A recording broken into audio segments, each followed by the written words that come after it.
Isang mapagpalang araw sa ating lahat mga kaibigan. Basahin natin ang John 8 verse 32. Ito ang sinasabi ng ating Panginoong Yeshua Messiah. And ye shall know the truth, and the truth shall make you free. Sa Tagalog, ito ang sinasabi ang inyo at inyong makikilala ang katotohanan at ang katotohanan ay magpapalaya sa inyo. Ang katotohanan na sinasabi niya ay ang magpapalaya sa inyo, sa atin. Pero ito sinabi niya doon sa mga Hudyo, kagaya niyang Hudyo, na naniniwala sa kanya. Alam niyo mga kaibigan, nung panahon na yon, maraming mga kapwa niya Hudyo ang hindi naniniwala. Ngunit nang makita nila ang mga ginagawa ng ating Panginoon, mayroon silang paniniwala. Kaya sinabi niya ito, kung kayo ay patuloy na maniniwala sa akin, ang katotohanan ay magpapalaya sa inyo. Bakit? Posibleng hindi sila magpatuloy sapagkat mayroong mga agam-agam sa kanilang pag-iisip. Bakit? Nakikita nila na ang lahat ng mga nagagawa ng Panginoon ay talagang gawain ng isang Mesaya. Nagpapagaling, nagpapatawad ng kasalanan, lahat ng mga miracle na nagagawa ng ating Panginoon.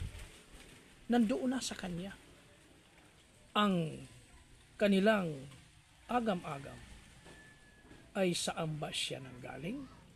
Ano ba ang karapatan niya? Hindi naman siya hari.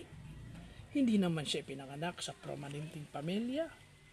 Saan ba ito nag-aral? Yun ang mga question na nasa kanilang mga kaisipan. Kaya bagaman yung gawain ng isang Mesaya ay nakikita na nila, nandoon na, mayroon pa rin silang pag-aalinlangan sa kanilang nakikita sa buhay ng ating Panginoon, sa kaniyang pamilya. Kaya dito mga kaibigan, sinabi niya ito upang ang mga naniniwala sa Kanya ay magpatuloy. Huwag na silang madala sa kanilang mga alinlangan. Tingnan nila ang ginawa ng Panginoon at paniwalaan nila na siya ay sinugo ng Amang si Yahweh upang ipahayag ang mensahe at upang ipakita ang mga kahangahangang bagay. Ngunit ang tao talaga mga kaibigan ay hindi masyadong madali.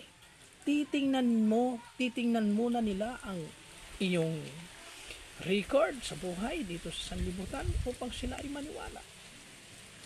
Kaya ang katotohanan kung minsan ay hindi naghahari sa kanilang puso. Ano ba ang ibig sabihin ng katotohanan? Katotohanan yun ang pinagmulan, genuine. Ito ang totoo, ito ang realidad. Alam niyo mga kaibigan, sa panahon natin ngayon, maraming nagmimensahe sa pangalan ni Jesus Christ or hybrid name mga kaibigan. Bakit ko nasabi na hybrid ang pangalan niya? Ito ay hindi tunay.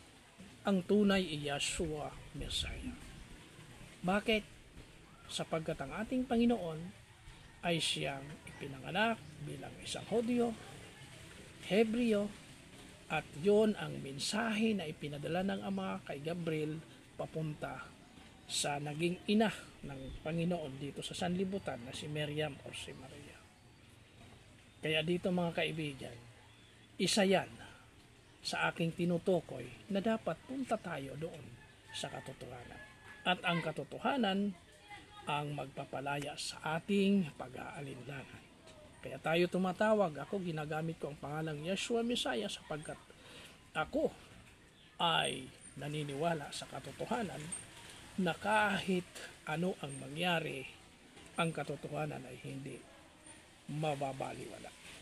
Kaya tayo ay nasa katotohanan, tanggapin natin ang katotohanan at tayo ay magiging malaya sa ating pag-iisip. Magandang araw sa ating